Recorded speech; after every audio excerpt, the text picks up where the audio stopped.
all the apparitions of the Blessed Virgin Mary, none has so captivated the world as her appearance to 3 children at Fatima in Portugal in 1917. The 3 children were Lucia dos Santos and her cousins Jacinta and Francisco Marto.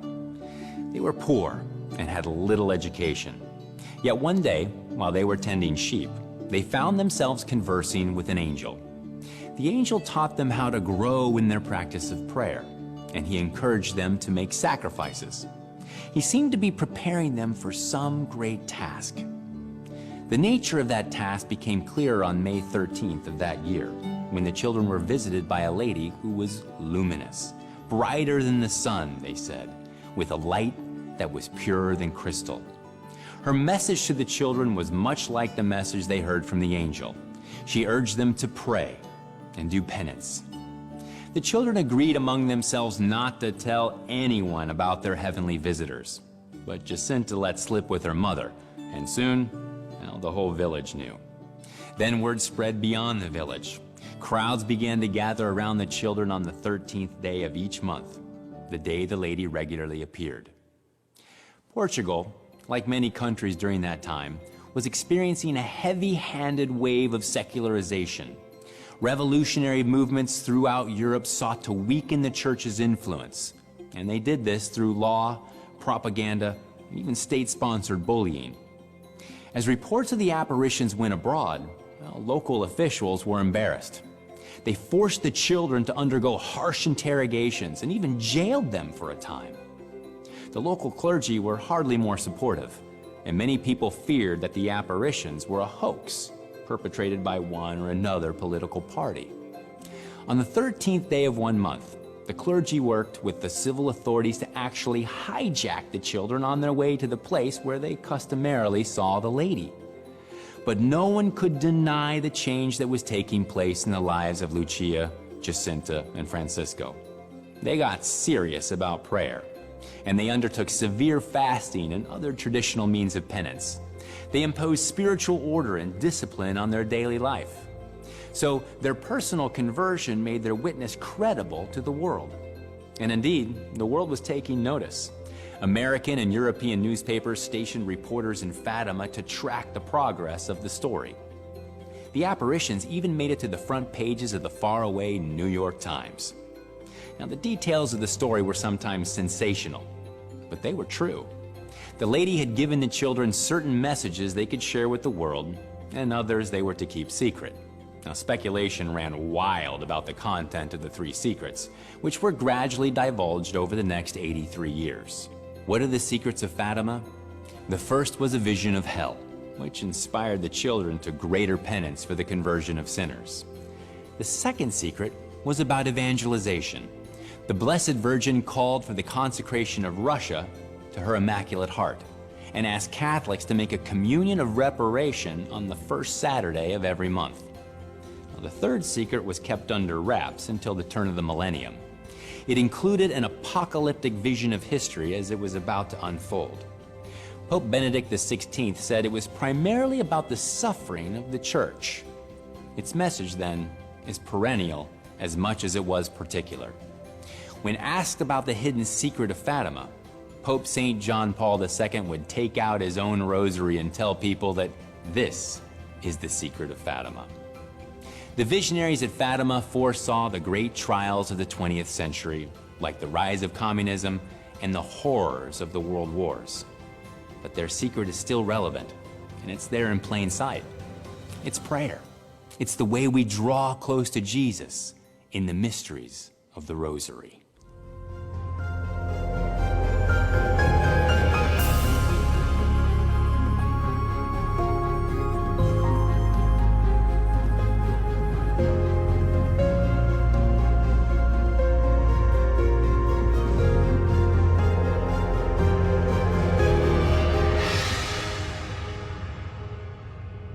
Welcome back to the Bible and the Virgin Mary. Over the past few sessions, we've seen a portrait of Mary painted in words by the authors of the New Testament. And that portrait depicts Mary as the new Eve, the Ark of the New Covenant, and the new Queen Mother. We've also seen how that biblical portrait gave rise to official Catholic teachings about Mary. And so far, we've looked at the scriptural basis for two of those Marian dogmas: Mary's perpetual virginity and Mary's title, Mother of God. Now we're going to examine the biblical basis for Mary's Immaculate Conception, which just so happens to be one of the most misunderstood and most contested of the Marian dogmas. To start with, we need to be clear about just what exactly the dogma of the Immaculate Conception is. It's not, as many people think, the same thing as the virgin birth. The Immaculate Conception has nothing to do with how Mary conceived Jesus. Rather, it's about how Mary herself was conceived. The dogma of the Immaculate Conception states that Jesus' mother, alone among the billions of human persons born since the beginning of the world, was conceived without inheriting the curse of Adam and Eve's fall. In God's plan, and by His grace, Mary was kept free from sin from the moment of her conception until the end of her earthly life. And not only was she free from sin, but she was also free from concupiscence, the disordered desires which lead to sin. Through the Immaculate Conception, God ensured that Mary's feelings and desires were always rightly ordered. Catholics have believed all that since the earliest days of the Church. Among others, St. Ephrem of Syria and St. Ambrose of Milan wrote about it in the 4th century. St. Augustine wrote about it in the 5th, saying that it would be an offense against Jesus to say that his mother was a sinner. St. Augustine went on to say, "All have sinned except the Holy Virgin Mary, concerning whom, for the honor of the Lord, I wish no question to be raised at all when we are treating of sins. After all, how do we know what greater degree of grace for a complete victory over sin was conferred on her who merited to conceive and bring forth him who all admit was without sin?" Let me share what another famous figure in church history said about the Immaculate Conception. "God has formed the soul and body of the Virgin Mary full of the Holy Spirit, so that she is without all sins, for she has conceived and borne the Lord Jesus." Elsewhere, this same person stated, "All seed except Mary was vitiated or corrupted by original sin." Who made these statements? None other than the father of Protestantism himself, Martin Luther. Although the Church's saints and doctors have written about Mary's Immaculate Conception for centuries, the teaching didn't become an official dogma until 1854. On December 8th of that year, Pope Pius IX declared the teaching in a document entitled Ineffabilis Deus, which means the ineffable God. In that document, the Pope noted the long history of the Church's belief that Mary was unstained by original sin. And that belief, he pointed out, had been expressed in the writings of the popes and saints, as well as in the Church's prayer and worship. He also pointed out that this belief was founded on 3 passages from the Bible, passages with which we've already become familiar. The first gospel in the Garden of Eden, Genesis 3:15, the Annunciation in Luke chapter 1, and the vision of the woman in Revelation 12. Each of those passages gives us greater insight into Mary's Immaculate Conception. And when they're looked at through the prism of the Church's teaching about the Immaculate Conception, we can see even more deeply into the mystery of God's plan. Let's first use that prism to look at the passage from Genesis. Remember how when God punished Adam and Eve, he also proclaimed what the Church Fathers called the Proto-Evangelium, or First Gospel. "I will put enmity between you and the woman, and between your seed and her seed. He shall bruise your head, and you shall bruise his heel." Essentially, that first gospel was the inaugural announcement of the salvation that would come from a woman and her offspring. In that first gospel, God promised that there would be perpetual enmity between this woman and the serpent. He also promised that enmity would culminate in the crushing of the serpent's head by the woman's offspring. Now, it's really important to understand what enmity means. Enmity doesn't mean mutual dislike. It doesn't even mean mutual distrust. Enmity means mutual hatred. It means the total and complete opposition of two parties. I mean, we're talking Dallas Cowboys and Pittsburgh Steelers here. Elsewhere in the Old Testament, the Hebrew word translated as enmity implies a mortal rivalry which causes each party to desire, and usually seek, the death of the other. We see the word used that way, for example, in Numbers 35:21, Ezekiel 25:15, and Ezekiel 35:5. Now, as we saw in Lesson 3, if the seed of the woman is Jesus, that makes Mary the woman.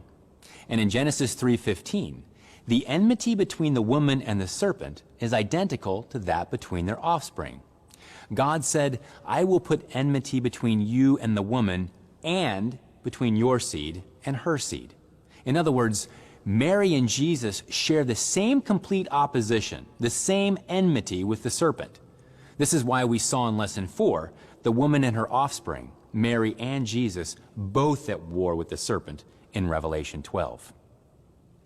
In order to clearly see the connection between Genesis 3:15 and the Church's dogma of the Immaculate Conception, there are two more pieces of the puzzle we need to note. First, it's important to recognize that it's God who establishes the enmity. I will put enmity. What that tells us is that this enmity is no natural aversion. It's a divinely created opposition, one that God has established for all time. Again, it's important to remember that this enmity is twofold. It's between the serpent and the woman, and between the serpent's offspring and the woman's offspring. In Hebrew, the word offspring literally means seed. Elsewhere, the Hebrew word is used to refer to the seed of plants, the children of individuals, and to a person's descendants or a race of people. Occasionally, the word is used in a moral sense, as when the psalmist speaks of the children of the wicked, or like when the prophet Isaiah speaks of the offspring of evildoers, sons who deal corruptly. The seed talked about in Genesis 3:15 is, of course, no ordinary seed. It has a very specific task: to crush the head of the serpent, to kill it. Now, after God promises a Redeemer who will crush the serpent, he tells Adam and Eve what their punishment will be. To the woman he said, "I will greatly multiply your pain in childbearing.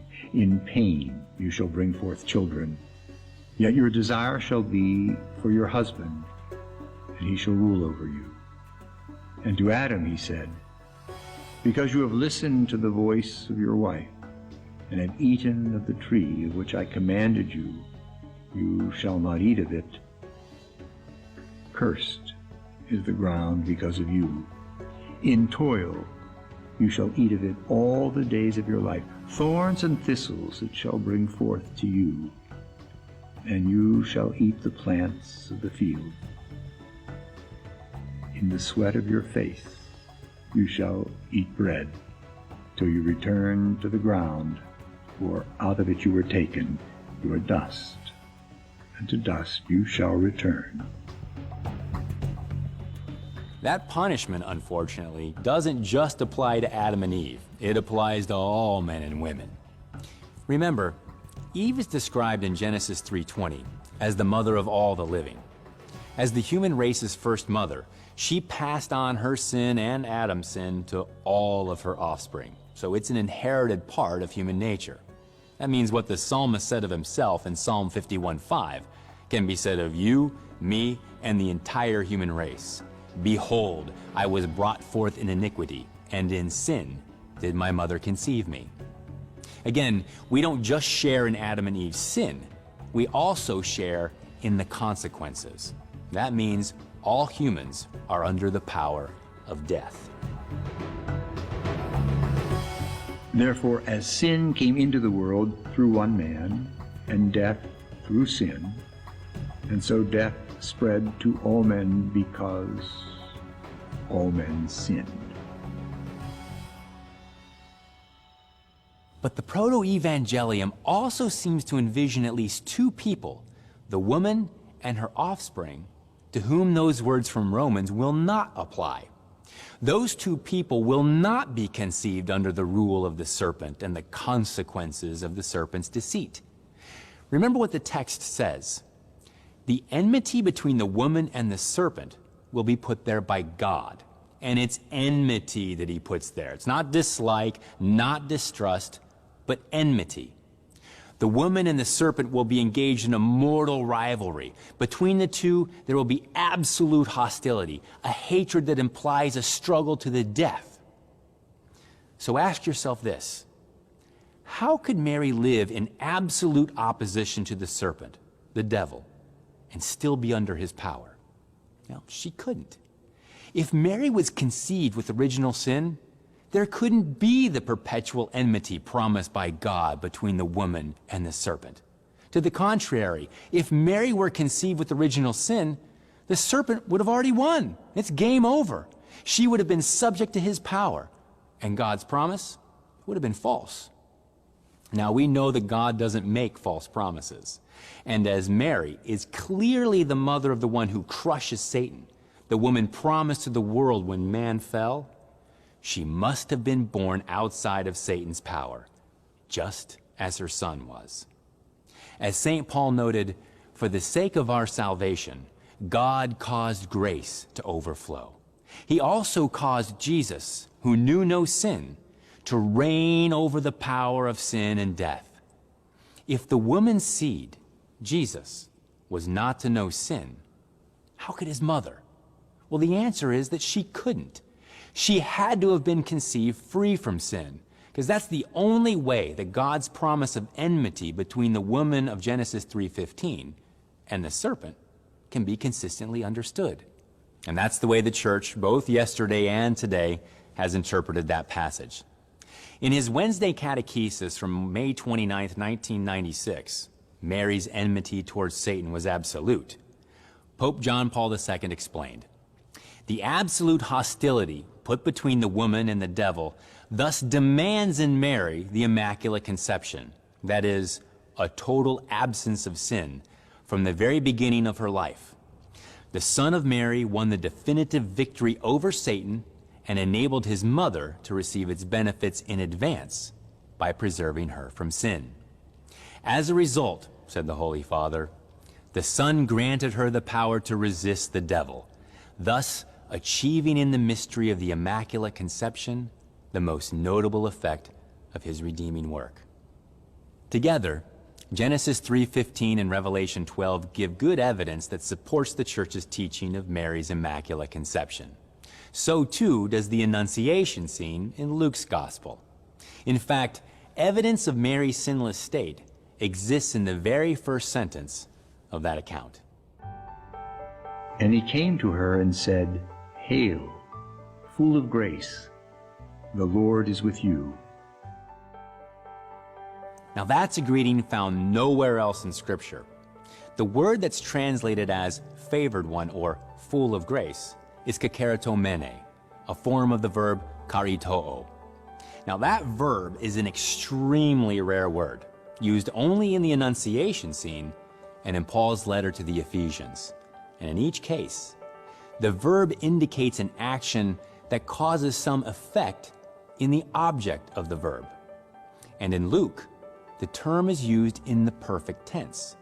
This means that the angel is saying he finds Mary in an already graced state.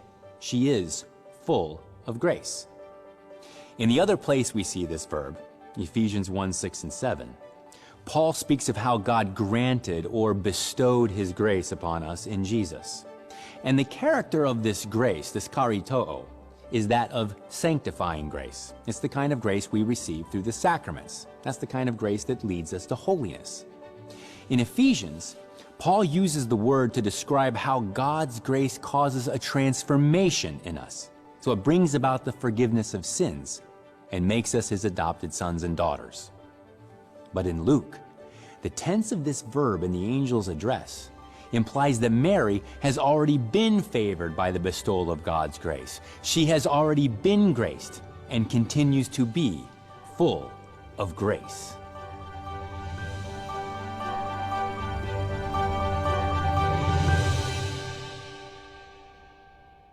Isn't this great stuff?